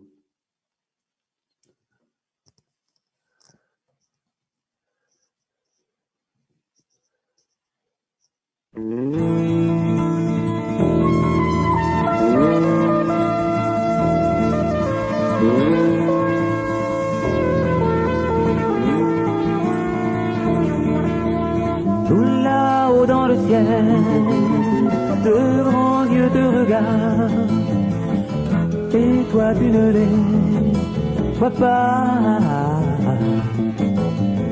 Tout là-haut dans le ciel, au milieu des étoiles, des gens vivent tout comme toi. Ça fait bien longtemps qu'ils sont venus pour créer la vie sur notre terre. C'est le premier homme qu'ils ont fait. Ils se sont mis à l'aimer. Tout là-haut dans le ciel, de grands yeux te regardent, et toi tu ne les vois pas. Tout là-haut dans le ciel, au milieu des étoiles, peut-être un jour tu